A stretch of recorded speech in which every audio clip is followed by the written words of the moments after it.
We got Sugarfoot back here on the program. Anthony Adams is going to be fighting this Friday at LFA 57. He's going to be taking on Josh Cavan. Anthony, how are you, man? I'm great, man. I feel awesome. I'm oozing with confidence over here. I bet it's been a while since we've seen you in the cage. Of course, the last time we saw you fight was on that short notice opportunity for Contender Series. How tough has it been getting fights? I know you had a fight scheduled in September that fell through. How difficult have things been? The fights haven't really been hard to get. The fight in September fell through because a lot of fights had fell through on the card, and it wouldn't make any sense for the promoter to carry out the show.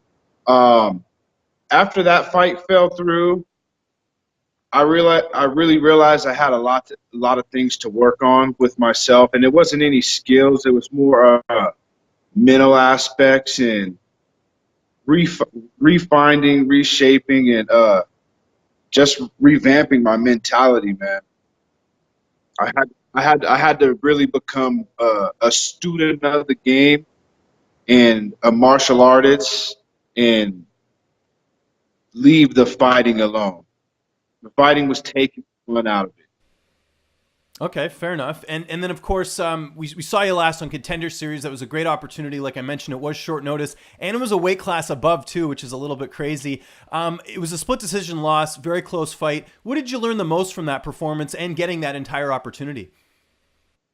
What I learned most is that I got comfortable out here outpointing guys.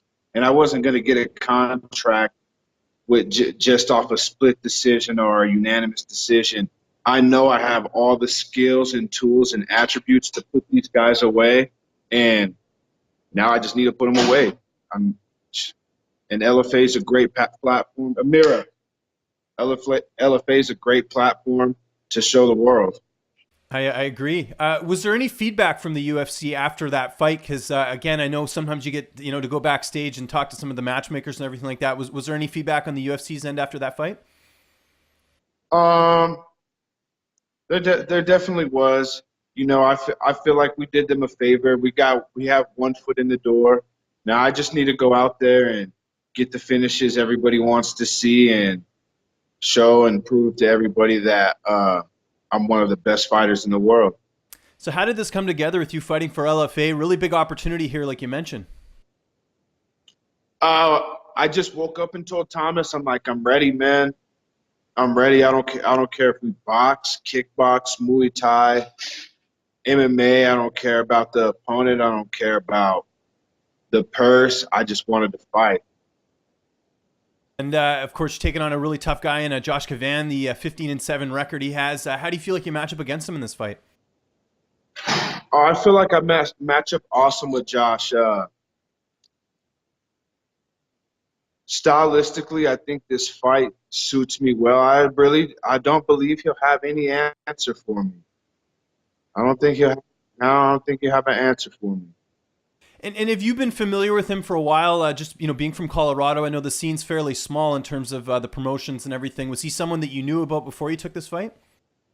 Yeah, absolutely. We were actually teammates in the past.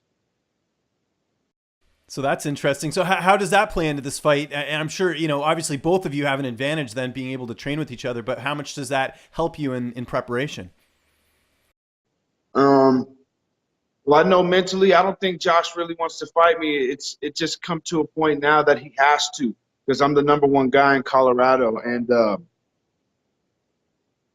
I heard he's coming back because he wants the LFA world title. Well, to me, that shit's funny. This is my life. I put everything into it, and LFA title's cool, but I'm here to show the guys that I'm one of the best guys in the world. I want a UFC title. And, I just don't go home to my insurance firm are broke and my nice family and wife. Like, this is all I got. I put everything into this. This is war, this is no game. You don't play this shit. You don't come back just to do these minor little things. Like, this is my life. Who are some of the guys you get to work with? You referenced your coach there, Thomas Denny, one of the legends of the sport. Who are some of your training partners for this camp? Uh, well, we changed it up a lot now. So obviously, I'm still with Team Wildman, Zingano's BJJ.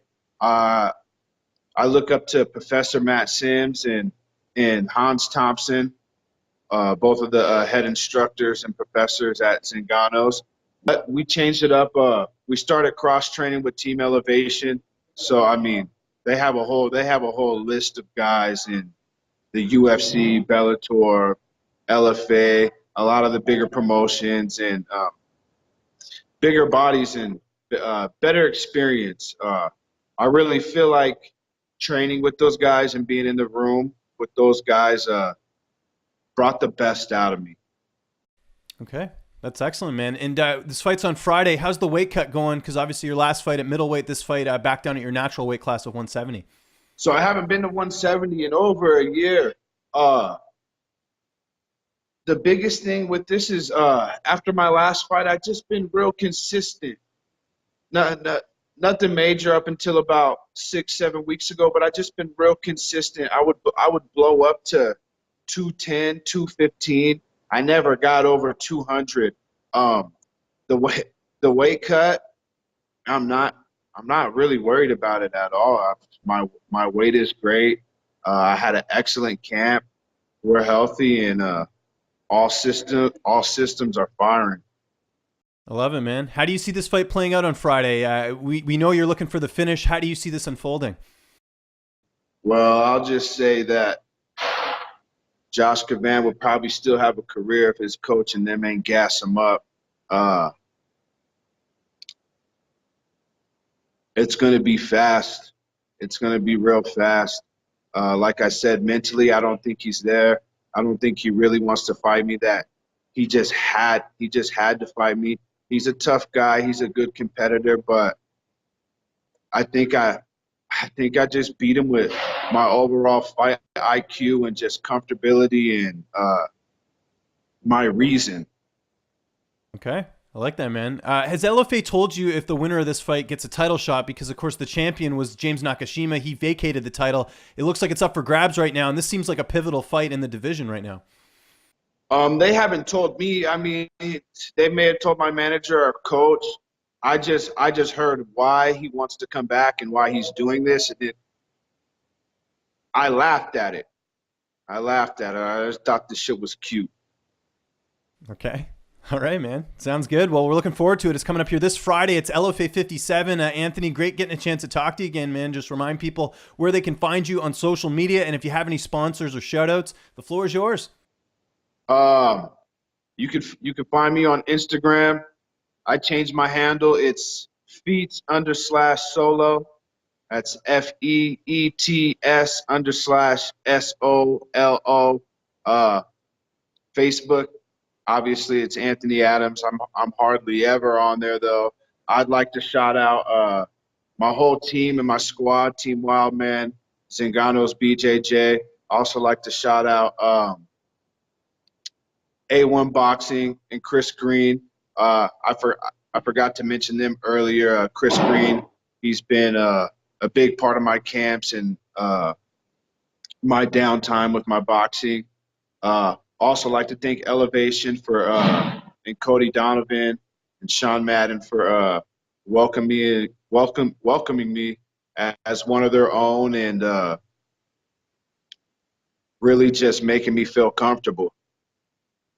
Uh, Sponsors. Oh, I cannot forget Vicky and Ken Alvarez with 5 Star Industry, 5 Star Coding. Uh, they help me out so much, man. It's not even funny. Uh, on on a regular monthly basis, these guys are they're always doing everything for me, and they always have my best interests. Also, big shout out to Denver Chiropractic. I've been with them 3, maybe 4 years. Trent Artichoker and his services, they come second to none. And 0 Point Acupuncture with my man Dax. If I'm forgetting anybody, I'm sorry, uh, but I love you all.